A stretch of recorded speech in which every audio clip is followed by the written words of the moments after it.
Okay, right, so I am going to have a quick walk around the allotment, just an update.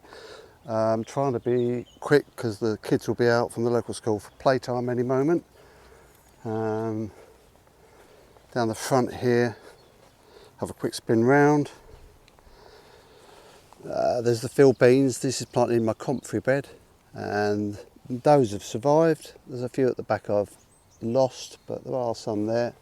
But there are, more obvious in this bed, signs of the comfrey's coming back up. It's doing well there. It's always a good sized plant. There's another one in there. There's quite a few. Across the front here, there's another variety. The main variety is Bocking 14, and they're really good, and the bees love them. These ones here, it's a different variety. I got them off eBay. They were sold to me as Bocking 14, but completely different. They flower a lot earlier. They're smaller. They spread by, I suppose, rhizome. Bees do love them though, and they flower a lot earlier, so it's worth keeping them, but I've tried to control them because they do spread. Carnations doing okay, survived quite well they have. I did have a flower on them a week or so back, which was a bit odd. I've put some mulch down on top of the bed. I've actually sown some clover in there. I was just hoping it comes up. Where I've been pulling out roots and grass and stuff, I've used them. Well, I use them on the comfrey bed a lot, but I've just put some around the base of the vine. I'm just trying to hope, I keep trying to get bigger grapes. They've been quite small, so I need to be probably more vicious with my pruning out of the bunches, because I'm leaving too many. You don't get big fruit that way. This one's Westerwald grass, ryegrass. There's quite a good amount of that has survived. I think basically where it didn't germinate, it's gone. This, oddly enough, is the path between the beans, so that could have come out anyway, but it's doing all right. This I dug out, well, I didn't dug out, I hoed it out, hoed off the surface and put in some mustard seeds, so hopefully that's going to germinate. Just building, I mean, it's a bit rickety, I've got to sort that out this morning. That's there's a bed in there, which I'm going to do. If you look at Charles Dowding's channel, look at his small garden, small kitchen garden, I think it is, something like that. I'm going to do something similar there, but I'm going to do potatoes in there any day now. The kale is looking a little bit better actually, but it is still being attacked by the pigeons. Brutal. Walking across the back here, loads of rubbish to sort out. I say rubbish, I mean that's the old staging from the polytunnel, which I took apart. I changed how I've done that. The old garden chairs have rotted, they need to go. Some oak trees and rosemary and some herbs I'm hoping have survived the winter. Strawberries coming back, see if we can beat the Slugston this year. Slowly working through these now. I've re-sown beans into these bags. This is old wood chip, and that end one, the green one's compost. That's homemade compost, so I'll get some beans going in those just to green them up. Red vein sorrel, it's doing all right in that pot. It's really neglected, but basically that was a pot of compost, and where I'd emptied out pots, some you can see like that, it's just full of roots. So I'm trying to get the compost out of that and try and kill the roots off at the same time. I'm not sure what it is. I might plant that up because there's a leaf there. It might be worth hanging on to that, seeing what grows back. It's probably a thyme, maybe. Don't know. Still got these ones to do. Another day. One of those bags I moved from here had red ants living underneath it.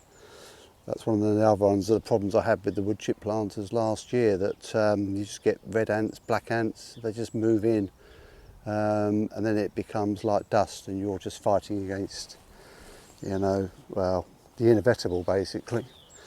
Damson has got loads and loads of buds on it. There's a manky old fruit there, that needs to come off. Go into the brambles. Hopefully we'll get a decent proper fruit out of it. One of the reasons why I wood chipped underneath this last year, try and defeat the plum moth, which really causes problems on this damson. So I'm hoping that I've managed to get rid of a lot of the caterpillars, and underneath there's more of the comfrey that I was showing you at the front, the non-bocking 14. You can see some bees on there already, which is good. They do really go for comfrey bees. There's more in there with another apple tree. It's a variety called Keeley, so I can see signs of life in it. We don't really get big fruit out of it, but I'm hoping that, again, the wood chip, I'll put it round here to retain moisture in the soil, and hopefully that will invigorate that tree. But I suspect it's possibly too close to this damson. If it comes down to it and one's got to go, the damson's going to lose. In here is our James Grieve apple. It's absolutely covered in buds, so that's boding well. Again, the wood chip round the bottom there is to try and get rid of codling moth caterpillars. So I raked it all over, added the wood chip, and then in future years I can just rake it over and add some fresh. Hopefully that will disturb any caterpillars in the soil, and they'll get picked off by the birds. I've left this cage actually open. There's a door there, there's a gap there which I'll probably seal, and I'm going to seal the roof at some point, but I'll leave this doorway open and the door over there, and then the birds can come in. I've had the robin in here quite regularly. The cage seems to work as it is. The idea is, we have a problem with starlings. They sit in the bramble hedge, and then they'll jump onto the apples and attack them one at a time, and anyone disturbs them, they fly off, but they come back and then they attack another apple, so you lose so much of the crop. This worked last year. The only thing I found last year was where it was so damp, we seemed to lose a lot of the apples just to I think just to the codling moths and bugs and stuff getting into them. It was just so damp. Fingers crossed for this year though. Plum tree, never done nothing. It's a variety called Jubilee. It's a cultivar that's supposed to be, dwarfing, so it keeps it under control. I don't want it growing too big, unlike the damson. But it's supposed to be an improvement on Victoria, I think it was. So I keep hoping. Well, I say I keep hoping. It's only been a few years, so it's not had enough time yet. Blackcurrant's coming open up all right, and the one I planted from the cutting is doing okay. And the variety that I bought, I was given for Christmas. It's got buds on there, but it's a bit more shaded over here, so it's a little bit behind. But it looks to be alive and taking. I did water it a couple of days back just to make sure that it's going to take. It's probably going to need a bit of support. Her bed's doing all right. The Taunton Dean kale is massacred again. I put some mustard in here the other day. I've also noticed that I've got fox print footprints all over here. Fox print footprints, or just fox footprints. Yes, it is what it is. They come around. Filled beans in a tub. I can't work out what this was in here. I have a feeling it was originally a mix of wood chip and manure. But they seem to be doing all right in there. Those four over there, 1, 2, 3, 4, they're Aldi compost, which I used to grow cucumbers and what was the other, melons in last year in the polytunnel. I just shifted them out here. I'm going to think, there's all field beans in there. I think that one there, I think we lost some. I don't know whether that was squirrels or mice, but we lost some of the beans, and the other two have done all right. But I'm going to let them grow up a bit, and then I'm going to just plunge a potato or two into each of those, and just see how they get on. My miraculous kale, self-seeded kale, it's seeded itself in this. This is its second year now, so I don't even know what it's in. It looks like it's old wood chip, but it's just quite happy. I watered that over the weekend just to make sure it didn't die. It's growing okay. It's all right. Originally it would have been a Thousand Head cow. I keep calling it Thousand Islands. These 1, 2, 3 bags are 2-year-old leaf mould, going on for 2.5 now. And you look at that, it's really good quality. This is what I've been using as the base for my seed compost, which I've had really good results on.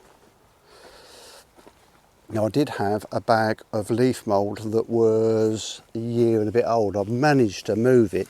You see how deep in the ground it was?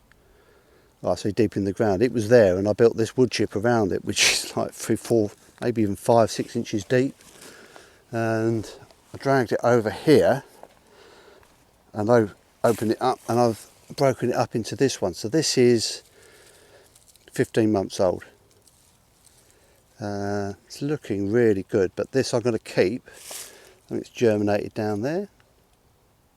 No idea what that is. But this I'm going to keep. It's going to be my seed compost for next year. And then these two I've got from our neighbouring site. It's council leaf collection.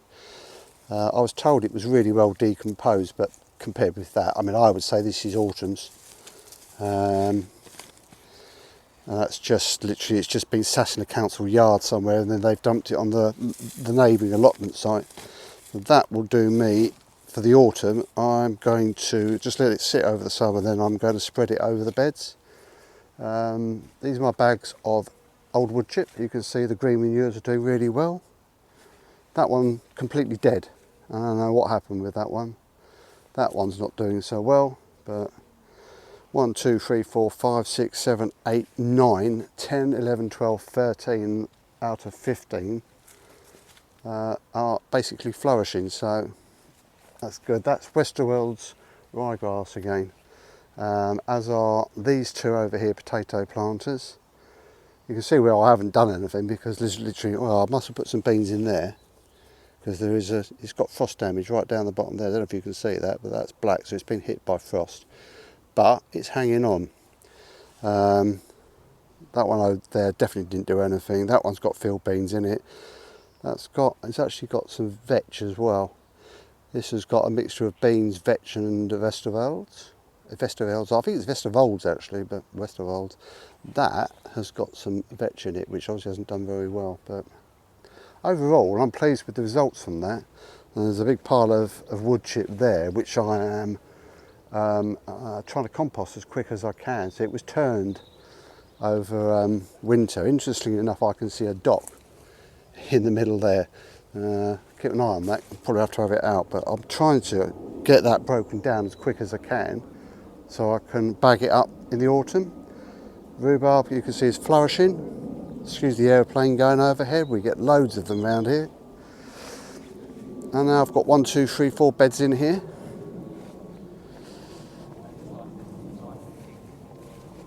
Just quickly round here, have a look. So in two of these, I've sown some mustard seed, which is germinating. I can see the odd bit of buttercup in there as well.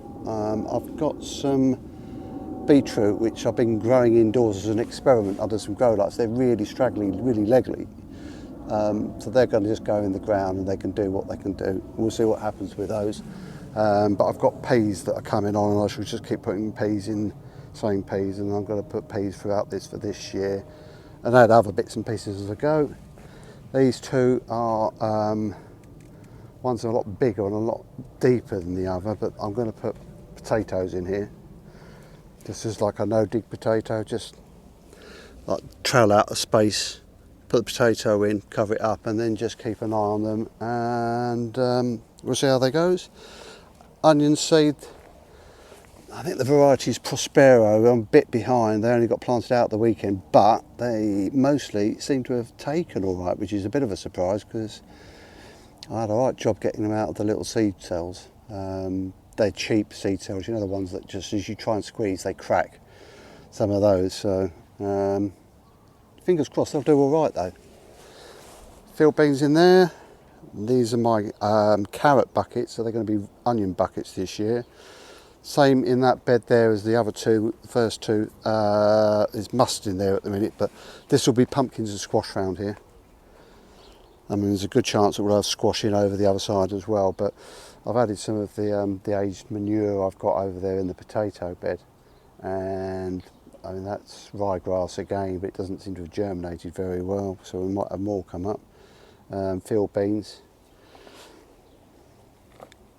These are just old, this is actually cocoa coir there, and these two are wood chip, and these I grew potatoes in last year, but this one I found is full of potatoes.